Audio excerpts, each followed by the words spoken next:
आज राजस्थान कारागार विधेयक 2023 पर चर्चा हो रही है और ये विधेयक राजस्थान के कारागार के अंदर जो बंदी हैं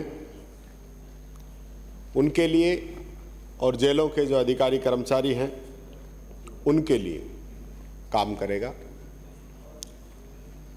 आपने एक फिल्म आई थी शोले, उसमें एक डायलॉग सुना होगा आप सब लोगों ने कि हम अंग्रेजों के ज़माने के जेलर हैं। आज जो हमारा कानून है वो भी अंग्रेजों के ज़माने का ही है। राज्य में कारागार अधिनियम 1894 पर प्रभावी है और राजस्थान बंदी अधिनियम 1960 है।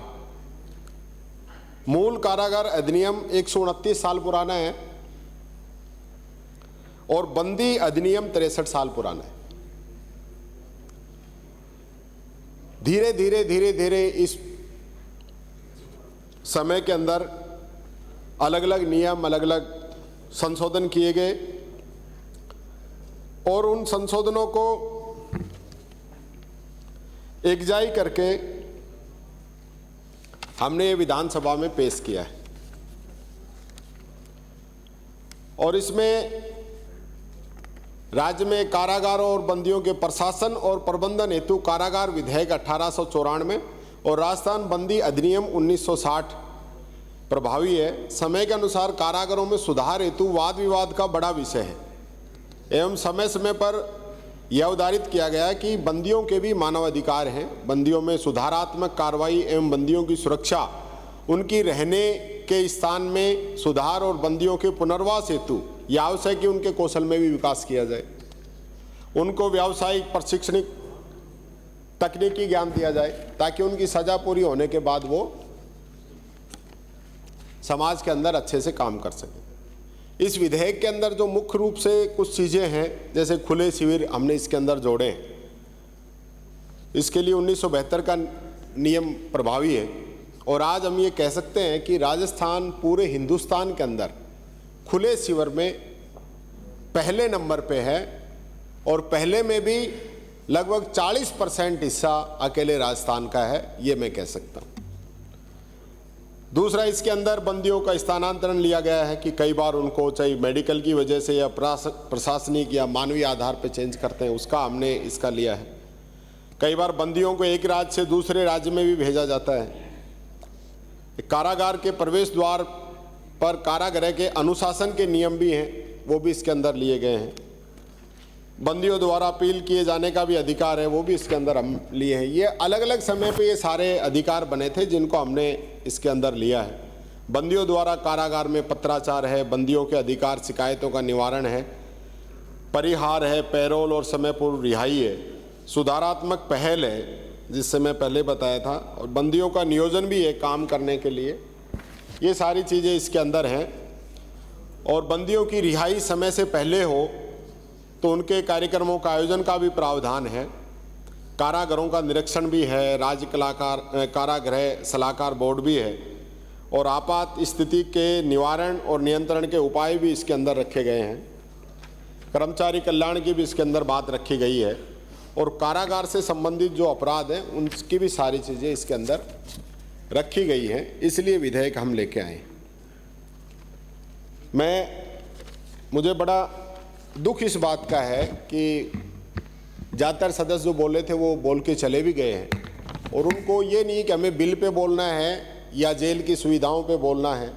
और सब लोगों ने एक ही बात, क्योंकि रटी रटाई चीज़ है कि जेलों के जैमर काम नहीं कर रहे हैं और मोबाइल काम कर रहे हैं और वहाँ सुविधाओं का ध्यान नहीं है, यही बात लगभग सभी सदस्यों ने कही है।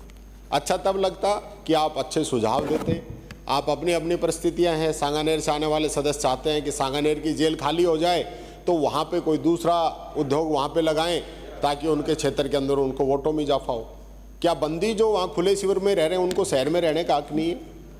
उनको हम चाहते हैं उनको बाहर निकाल दें या उनको कोई सुविधा नहीं दें? ये लगातार और इस प्रकार की जो चीज़ें हैं, अलग अलग सदस्यों के द्वारा जो बातें कही गई हैं, मैं ये कहना चाहूँगा उनमें कोई अर्थ नहीं है। आपके आमेर से आने वाले सदस्य कह रहे थे कि लाइब्रेरी से कोई फ़ायदा नहीं है। संयम जी ने जो बात कही, सिरोही से आते हैं माननीय सदस्य ने, कि लाइब्रेरी, और आज भी अगर किसी इंसान के जीवन के अंदर सबसे बड़ा अगर परिवर्तन कोई लेके आ सकती है तो वो पुस्तकें हैं, ये हम सब लोग जानते हैं। चूंकि संयम जी ने इस चीज़ को अच्छा बता दिया तो पूनिया जी ने उसके लिए ऐतराज जता दिया। मैं धन्यवाद देना चाहूँगा राजसमंद से हमारी जो माननीय सदस्य आती हैं, उन्होंने इस चीज़ को फिर वापस बता दिया कि आप लोगों के अंदर ही तारतम्य नहीं है कौन सी चीज़ सही है कौन सी गलत। एक चीज़ मैं और देख रहा था कि सब लोगों का जो पूरा फोकस था वो जैमर पे था कि जैमर काम नहीं कर रहे हैं, जैमर काम नहीं कर रहे हैं। और ये आप स्वयं भी मानते हैं कि जैमर आपकी सरकार ने खरीदे थे, तो आप बार बार पूर्व मुख्यमंत्री जी को टारगेट करना चाहते हैं। क्या बात, ये तो मेरी समझ से बाहर है। और चीज़ों का तो आपने कोई बात ही नहीं रखी। सबसे महत्वपूर्ण बात यह है कि भाई जैमर काम नहीं कर रहे, क्योंकि जैमर पिछली सरकार में आपकी सरकार ने खरीदे थे। अब ये आपको देखने था कि आने वाले समय में वो 2G चलेगा, 3G चलेगा, 4G चलेगा, 5G चलेगा। ये तो टेक्नोलॉजी का तो आपको ध्यान रखना चाहिए था। आप तो बड़े विद्वान सदस्य हैं। और मेरे को एक चीज़ का भी बड़ा वो आता है कि आप जब आप माननीय नेता प्रतिपक्ष आप कोई बात रखते हैं तो हम तो वैसे ही आपको सीरियसली लेते हैं, पर आपको ऐसा लगता है कि आप कोई झूठ बोल रहे हैं और उसको सच साबित करने के लिए मैं जिम्मेदारी पूर्वक ये कथन कह रहा हूँ। आप हर बार ये बात बोल रहे थे, तो सिर्फ आप ही जिम्मेदारी से कह रहे हैं और कोई जिम्मेदारी से नहीं कह रहे, या आप कोई 2-4 बातें बीच में बोल रहे हैं जिस पे आप ज़्यादा जोर लगाते हैं कि मैं जिम्मेदारी से बोल रहा हूँ, तो वही जिम्मेदारी से, बाकी तो सब गैर जिम्मेदारान है। आप कम से कम आपको अलग से कोई कहने की जरूरत नहीं है कि आप जिम्मेदारी से बोल रहे हैं। मैं तो जानता हूँ आप जिम्मेदारी से बोल रहे होंगे, आप तो स्वयं जो है अंदर का भी निरीक्षण करके आए हैं, तो आपसे बढ़िया बात तो कोई बता नहीं सकता। आपने जो चीज़ें देखी हैं और आप कह रहे थे हाइजीन का ध्यान नहीं है, पानी खराब है, मैं आपसे जानना चाहता हूँ, आपकी अगर तबीयत खराब हुई हो, आपको मेडिकल की जरूरत पड़ी हो तो आप बताएं। आपका ऐसा नहीं है, सुनी सुनाई बातें हम कह रहे हैं। अपने को तो क्या है कि इस अशोक गहलोत सरकार ने जो अच्छे काम किए हैं, जनता के लिए जो नए नए कानून, नए नए प्रावधान हमने बनाए हैं, उसका आपको सच्चाई जनता के सामने लेके नहीं आनी, उसकी तो आपको कटौती करना। आप ये बताइए, आपने कहा ना 2016 के अंदर सुप्रीम कोर्ट का और केंद्र सरकार का निर्देश था कि एक कानून बने, फिर आपने क्यों नहीं बनाया? 16, 17, 18 3 साल तक तो आपकी सरकार थी, तो आप ये विधेयक क्यों नहीं लेके आए? मैं आपसे जानना चाहता हूँ। और आज आपने कहा कि पूरे देश के अंदर सब ये कानून ले आए तब आप लेके आ रहे हो, ये भी बात आपकी गलत है। अभी तक तकरीबन 7-8 राज्य खुद का जो ये विधेयक है ये लेके आए, बाकी तो कहीं भी नहीं लेके आए। हम 8वें या 9वें राज्य हैं जो इसको लागू कर रहे हैं। इसलिए थोड़ा सा आप जो कमी निकालने में मैं समझता हूँ ज़्यादा इंटरेस्टेड रहते हैं, ज़्यादा पढ़ाई करते हैं। कुछ जो अच्छे काम हुए उनको भी आप बताएं। और आपने जेलों के लिए, हमने लाइब्रेरी सभी जेलों के अंदर है और उसके लिए हम सफिशिएंट बजट की भी व्यवस्था कर रहे हैं। बाहर से भी काफ़ी ऐसे दानदाता हैं जो हमें मदद करते हैं और हम खुद इस ओर चाहते हैं कि जेलों के अंदर लाइब्रेरियाँ हों। नई जेलों के निर्माण भी हम लोग करा रहे हैं। आप लोगों के समय में कोई काम हुआ नहीं, आपने तो कभी ध्यान नहीं दिया। अगर आप लोग ये काम कर जाते तो हमें सुननी नहीं पड़ती। हम तो सुन इसलिए रहे हैं कि आप लोगों ने काम नहीं किए, और आज हम कर रहे हैं क्योंकि जो करता है उसी से लोग कहते हैं। जो कोई करता है उसी से आज कहते हैं। आज पूरे प्रदेश के अंदर जिस प्रकार से इस सरकार से लोगों को उम्मीदें हैं, वो उम्मीदें आप लोगों से थी नहीं, कोई मांगनी नहीं है आपके, क्योंकि मांगा भी वहीं जाता है जहां देने की क्षमता नजर आती हो। आप लोगों की ऐसा कुछ था नहीं। फिर 2 चीजें और आप लोग बड़ी उससे कह रहे थे कि एक तो आप जाने वाले हैं, ये तो राजस्थान की जनता तय करेगी, आपने तय कर दिया क्या? तो क्या आपने पहले मशीनों में कुछ फिट कर दिया? बात ये थी कि जब नेता प्रतिपक्ष जो है, प्रतिपक्ष के सदस्यों की बैठक ले रहे थे, तो उन्होंने 2 डायरेक्शन दिए। वो एक डायरेक्शन तो ये था कि हर भाषण में ये बोलना है कि ये आप लोग तो 2 महीने में जा रहे हो, लेकिन आधे आदमियों ने भी उसकी पालना नहीं करी। आधे आदमियों ने भी। हकीकत ये है।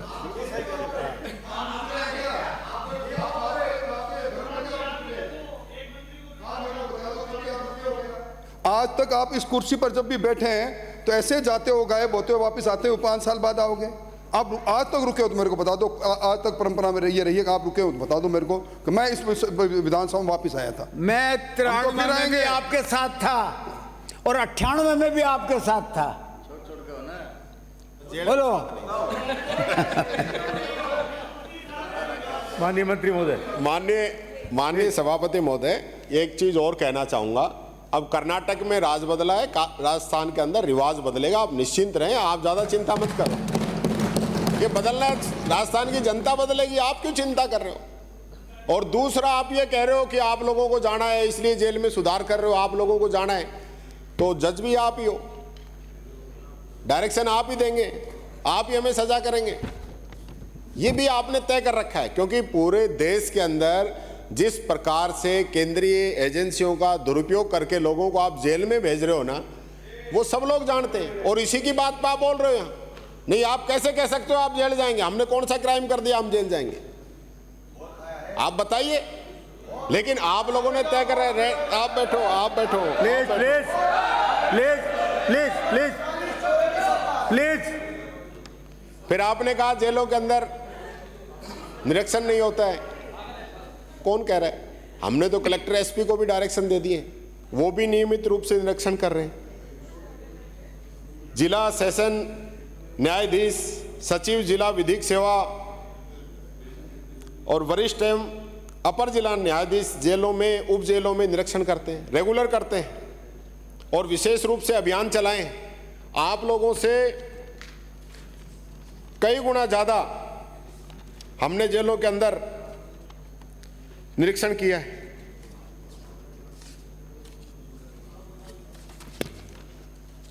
अभी राजस्थान की जेलों के अंदर फोन की सुविधा उपलब्ध है, वीडियो कॉल की सुविधा उपलब्ध है और मिलने की सुविधा उपलब्ध है। मेरे को एक चीज़ का ये भी बड़ा दुख हो रहा था, सारे आप मानिए इस विधानसभा के सदस्यगण हैं, इतने सीनियर लोग हैं, जब इन सारी चीज़ों का आपको पता है तो आप अपने इलाके के अंदर कार्रवाई क्यों नहीं करते हैं? आप मेरी जानकारी के अंदर क्यों नहीं लाते? आपने मेरे से तो आज तक नहीं कहा कि आपके यहाँ इस प्रकार से हो रहा है। आप बताइए। आप भी अपने क्षेत्र के विधायक हैं, जनता ने आपको चुन के भेजा है जनता की बात रखने के लिए, तो जरूरी नहीं है विधानसभा में ही रखें। आप औचक निरीक्षण भी कर सकते हैं, आप जा भी सकते हैं, आप वहाँ लोकल पता भी लगा सकते हैं, आप मेरे से मिलकर अपनी बात कह सकते हैं। लेकिन आप लोगों ने आज तक मेरे से तो कोई कहा नहीं, किसी ने भी नहीं कहा कि साहब जेलों के अंदर ये दिक्कत आ रही है। किसी ने कहा हो तो आप बता दें। क्योंकि ये सारी चीज़ें सिर्फ एक इस प्रकार का कि आज कितने बोलेंगे और उस चीज़ को फिर सोशल मीडिया पर अपलोड करके उसका फ़ायदा उठाएंगे। देखो हमने सरकार के खिलाफ ये बोल दिया, उसमें नहीं है। आप तथ्यों पे बोलिए, मैं निश्चित तौर पर आप जो कहेंगे, जो जायज़ आपकी चीज़ है उसको मानूंगा, उसका कहीं ना कहीं सुधार करने की ज़रूरत होगी, हम सुधार करेंगे। क्योंकि हम और आप दोनों ही पक्ष, जनता जब चुन के भेजती है तो सबकी सामूहिक रूप से जिम्मेदारी कि हम कुछ अच्छे काम करें जो कि आने वाले समय में लोगों को एक नवाचार के रूप में मिले। आज हमने नवाचार किए, ये हमारे जो खुलाबंदी शिविर हैं, ये हमारे नवाचार हैं। स्किल डेवलपमेंट प्रोग्राम हमारे नवाचार हैं। पेट्रोल पंप हमारे नवाचार हैं। पेट्रोल पंपों के अंदर आज जयपुर का जो हमारा पेट्रोल पंप है, सबसे अच्छी सेल जयपुर के अंदर उस पेट्रोल पंप की। अभी अलवर के अंदर 4 दिन पहले पेट्रोल पंप शुरू हुआ है, अलवर में भी शुरू हो गया है, कोटा में भी शुरू हुआ है, और भी जगह हमने 7 जगह लगभग शुरू होने की स्थिति में, 15 जगह हम इसको शुरू करना चाह रहे हैं। काफ़ी तेज़ी से हम इसके लिए काम कर रहे हैं। तो ये कहना कि हम इसकी दिशा में काम नहीं कर रहे, ये गलत है। अभी हमारे यहाँ पे जेलों के अंदर जो हमारे कैदी हैं LED बल्ब बना रहे हैं, हम हमारी खुद की शॉप खोल रहे हैं, उन पे उनका बेचान भी किया जा रहा है। अभी सरकारी जितनी भी ज़रूरतें हैं सबसे पहले उसमें से हम उनको खरीद रहे हैं। बहुत ही कम रेट के अंदर LED बल्ब जेल से मिल रहे हैं। अलग अलग जगह पे अलग अलग कारखाने लगे हुए हैं, अलग अलग प्रकार की ट्रेनिंग दे रहे हैं। आप सही कह रहे थे कि सिरोही से आने वाले माननीय सदस्य कि गांधी जी की बहुत ही सुंदर प्रतिमा, अलग अलग जेलों के अंदर ऐसे ऐसे हमारे पास कलाकार हैं। जयपुर की जेल के अंदर ऐसे पेंटर हैं जो जेल के अंदर हैं, उसने पूरी अंदर की हमारी जेल में इस प्रकार की चित्रकारी की है, आज जेल अलग ही दिखाई देती है। जेल का मतलब ये नहीं है कि उसमें क्रिमिनल ही आ गया है, वापस उसको क्रिमिनल की तरह ही ट्रीट करना है। जेल का मतलब ये है कि उसके अंदर जो क्रिमिनल, अपराधी या जो भी XYZ उसके अंदर आया है, उसको प्रायश्चित करने का मौका मिले और वो वापस जब जनता के अंदर जाए, बाहर की दुनिया के अंदर जाए, तो उसको अपने किए पे पछतावा हो, वापस वो अपराध की दुनिया के अंदर कदम नहीं रखे और अपनी शांति से अपनी जिंदगी बिताए। इस दिशा में हमारी प्राथमिकता है। ये काम हम करना चाहते हैं। हमने, आप लोगों ने पिछली सरकार के अंदर ये नया मेलबर्न बनना था, आपने नहीं बनाया, हमने बनाया है। अवैध मोबाइल, आपके समय में हमसे कई गुना ज्यादा मोबाइल मिले आपके समय में, और हमारी जांच आपसे ज्यादा हुई है। और आप जिस लॉरेंस बिश्नोई की बात कर रहे थे, वो यहाँ की जेल में सख्ताई की वजह से यहाँ से जेल ट्रांसफर करके चला गया दिल्ली के अंदर, और जो उसका वीडियो जो वायरल हुआ है वो जयपुर की जेल का नहीं है, अदर स्टेट का है, उसमें हमारा कोई लेना देना नहीं है। आप जो गुमराह इस प्रकार से कर देते हो कि सारा ही जो काम यहाँ आपकी स्टेट से है।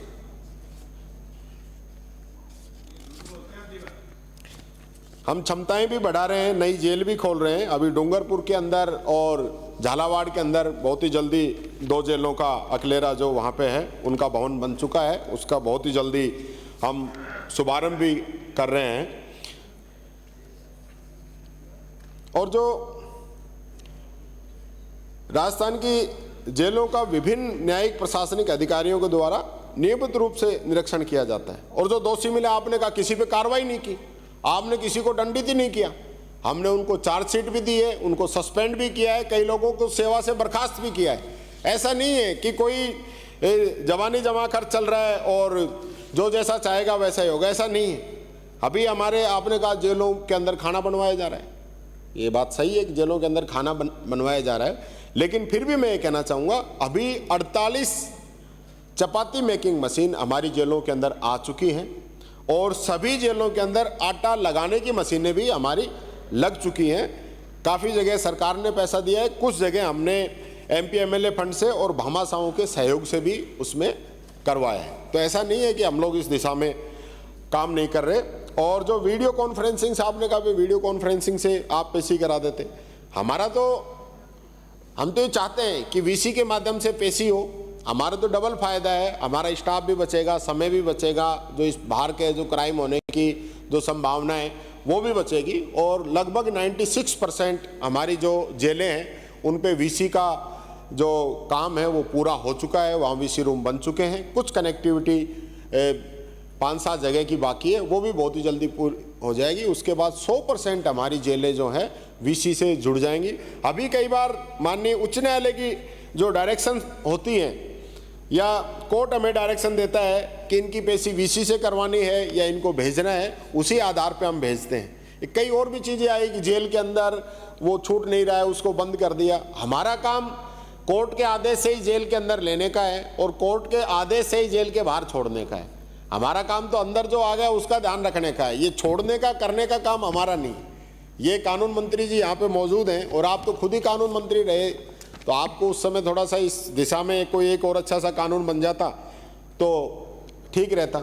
एक आपने पूरी सनसनी फैला दी कि इसके अंदर जो परिभाषा 2A है उसमें सिविल प्रिजनर की तो परिभाषा है, क्रिमिनल की नहीं, क्योंकि 2N में प्रिजनर को परिभाषित कर दिया गया है ऑलरेडी कि अमुक अमुक परिस्थितियों में जेल में भेजा गया व्यक्ति प्रिजनर यानी बंदी कहलाएगा। इस परिभाषा के बंदी से विभेद करने के लिए सिविल प्रिजनर की परिभाषा दी गई है, तो इसलिए अलग से क्रिमिनल प्रिजनर देने की कोई आवश्यकता नहीं है। तो मैं इन्हीं बातों के साथ माननीय सभापति महोदय, मैं ये कहना चाहूँगा कि विपक्ष के द्वारा बहुत सी चीज़ों के बारे में गलत तथ्य या असत्य बातें यहाँ पे कही गई हैं, और जेलों के अंदर काफ़ी काम हुआ है। जेलों को और मजबूत बनाने के लिए हम ये बिल लेके आए हैं। और आपको तो पता ही है, कोरोना के अंदर भी माननीय हमारे मुख्य सचेतक महोदय जानते हैं कि कोरोना के अंदर भी हमारे कैदियों के द्वारा मास्क बनाने तक का भी काम जयपुर की जेल के अंदर किया गया था।